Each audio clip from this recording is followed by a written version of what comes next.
get ready to fight from within. You're about to go behind enemy lines. Roger, 3-2. Goliath copies all. Go ahead. Target is surrounded by multiple firms entering what appears to be a residential area. Requesting permission to engage.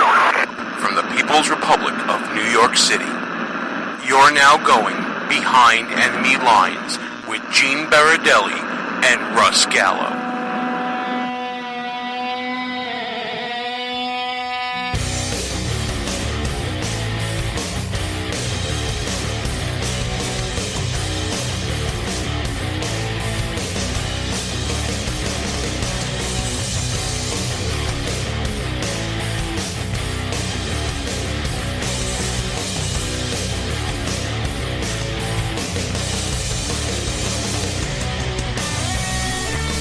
And you're now behind enemy lines.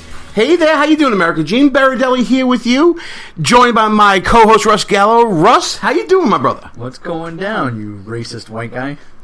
Well, yeah, that's me. Listen, speaking of race, it's that time of year. I think it's time for our annual State of the Race Relations Review here behind enemy lines. A couple of white guys talking about racism. Why not? It's appropriate. I think we should do it. Wait, let's get the drink of choice out. Well, you know, it is supposed to be National Rum Day during this week, but we're sticking with the whiskey, so... Only you would know a fact like that, or a factoid. I think, listen, I think our listeners are cultured enough to know what's going on. Thanks for listening to the show, everybody, at www.behindenemylinesradio.us, especially if you're in our chat room under the Listen Live button, hanging out with us, or wherever you're listening, we're glad to have you with us. So, Russ, how are the race relations these days? Because for those of you who don't know, and maybe listen to our show for the first time on any of our new outlets, Russ Gallo is our duly elected and appointed resident Minister of Race Relations here on the show. I believe the you've term been monitoring... was actually Master of Race Relations. Oh, okay. I'm sorry. Did I misspell? Is that MASSA or is that... No. No, okay, well, some people in the chat room wanted to know, not me. The T is not silent, sir. Okay, well, listen. Given the news this week, especially what's coming out of Milwaukee, in our lifetime, which admittedly is a couple of years, is the state of race relations better than it was, let's say, 20 years ago, or worse? In your opinion? I think they're fantastic right now, honestly. I think that the truth is finally coming out. The left has always been racist. No matter what they try to cram down your throat at work or at school about their diversity, the way they teach diversity is perversity, really. They stress people's differences. They encourage division. They encourage division. And when you encourage division and you encourage people to live in little enclaves, they basically impose segregation. Self-imposed segregation. And they make people believe that it's better to be separate. Yeah, and when you have segregation, and then the dirty secret really is on the left. From the left is they're condescending. So for how many decades now have less been expected in this society from certain segments of our society? Out of wedlock births. Doing poorly Brooklyn's in coming school, out. Those Burts. High crime areas, you name it. But certain segments of the population, it's just looked the other way. You might have a show like The Cosby Show on TV for years. Very popular show. And a lot of the shows that have black actors in them, they try to show these ideal family settings.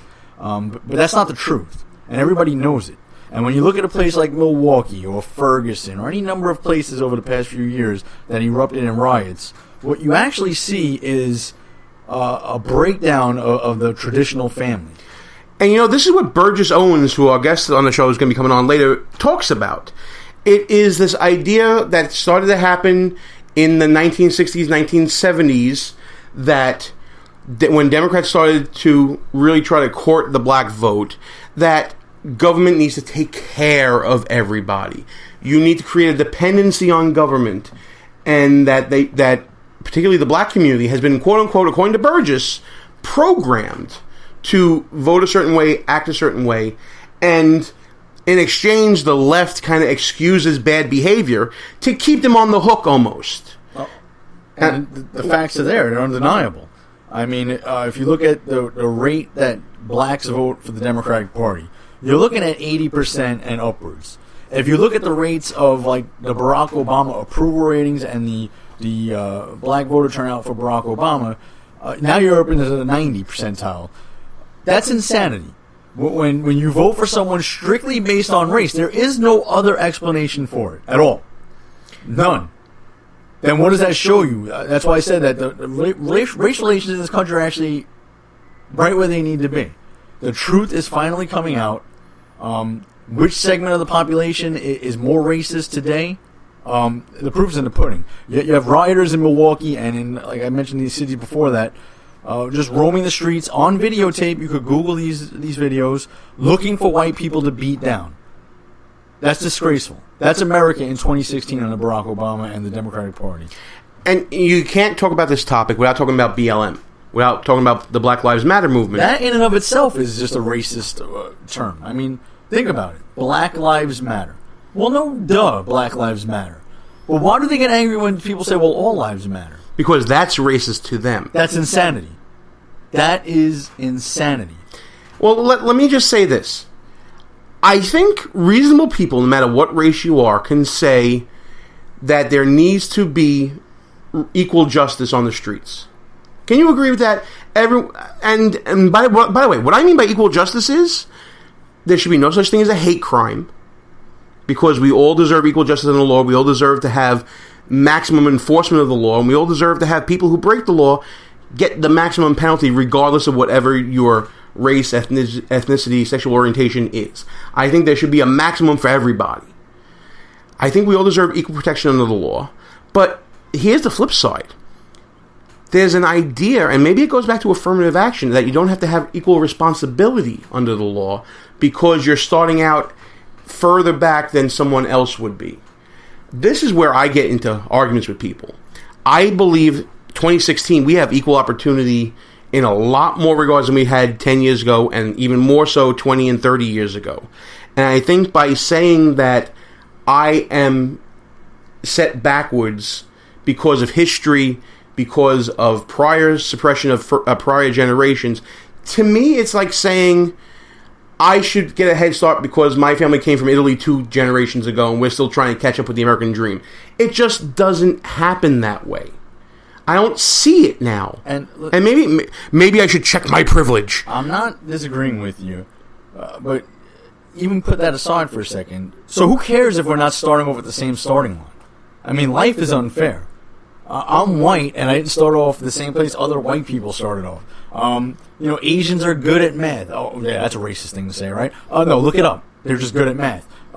In schools, and go to a library in New York City after school, and there's plenty of books and studies written about this. They stress family values, they stress education. Asian immigrants to this country and first generation Asian Americans. They got so what happens with them? They're a very small minority of the population, and yet they get further than most native-born Americans. So is it just minority status that sets you back, or is it something else? It's something else. It's clearly something else. People don't expect less from Asians. If you're using that argument to begin with, you are admitting that you are inferior for some reason that you absolve yourself from the responsibility for. Well, you mentioned, equal protection under the law.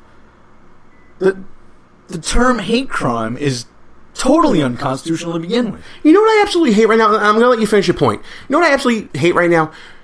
We've been doing this for about 5 years, this radio stuff, and yet when it comes to race relations, we are still hesitating in measuring our words and how we talk about this. We need to stop doing that, first and foremost. Well, who's doing that? I never do that. Okay. I'm trying not to curse. So allow me to rephrase that.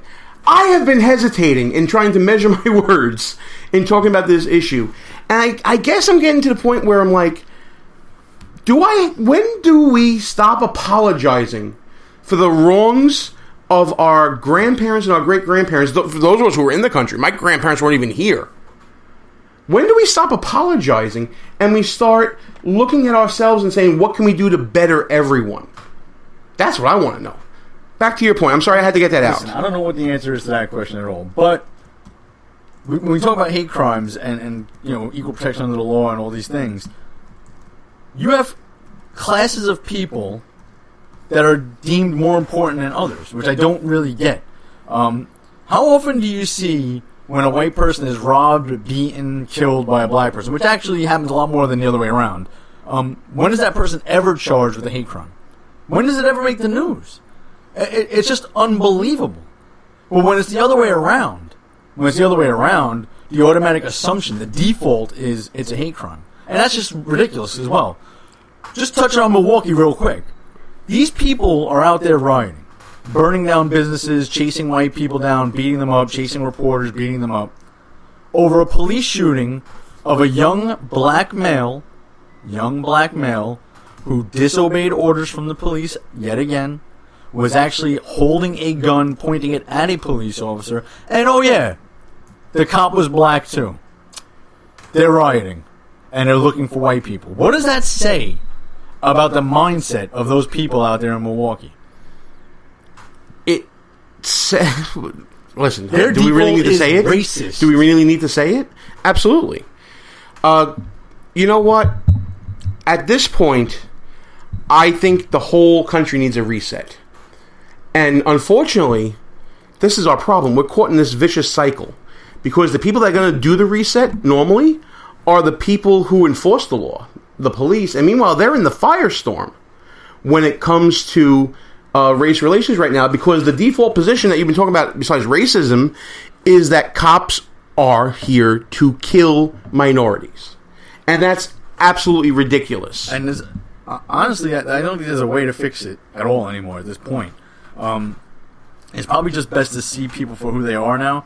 And, the people in Milwaukee are doing a very good job of showing who they really are. Because if you think about it, Gene, where do... well, I won't even use the term minorities. Let's stick with the African-American community, since they love to be in the news with rioting and all this nonsense.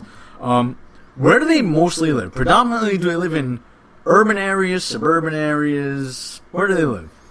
Usually in urban communities. Urban communities, the inner cities. Almost every big inner city across the country is run by which party? That would be the Democratic Party. Democratic Party, and it's been that way for decades now. Those inner cities have the most strict gun control laws anywhere. As a matter of fact, they just have lots of laws. And when you have lots of laws, you need to enforce those laws with lots of police. So they elect these people to represent them, and in majority black cities, guess what? Oddly enough, their representation is mostly black. When you look at, Baltimore, southern cities like Baltimore, I mean, and the whole city council and the mayor black. I mean, what more can be done? Absolutely. And you know what, though, pal? Here's the thing that really gets to me. They won't pass the blame on to those leaders. That's what kills me about this whole thing. It's they still won't like pass- Donald Trump's fault somehow. Like I saw Donald Trump was being blamed recently for the stuff that was going on. There was some imam shot in New York City. And actually, the night it happened, I joked around with Gene, and I said, watch Donald Trump gets the blame for this somehow. And sure enough, they're saying that Donald Trump's rhetoric and his anti-Muslim views is what caused that shooting. And that's more insanity from the left. The left is racist. When the left points out that a stereotype or something like that, they're actually pointing out their own inner racism. When they say Donald Trump is using dog whistles, guess what? If you can hear that dog whistle, you're a dog. If you can hear racist undertones, then you're racist. Donald Trump doesn't even, when he says the things he says, he's not putting it in a racial context. He talks about immigration from Muslim countries or terrorist-sponsoring nations. It has nothing to do with race. If you perceive that, you might want to look in the mirror. Absolutely. Set the reset button on the show, by the way. We're sharing one mic at this point because we had a little bit of an echo there. Sorry about that, folks. We're going to get that fixed on the other end of the interviews we got going here. But when it comes down to it, Russ, for me, it's this misplaced anger towards police, this misplaced anger towards conservatives, who are the party that actually started this whole conversation with Abraham Lincoln and continued it and allowed a black entrepreneurial spirit to come across in the 30s and the 40s and even into the 50s. It's eroded. And to get it back at this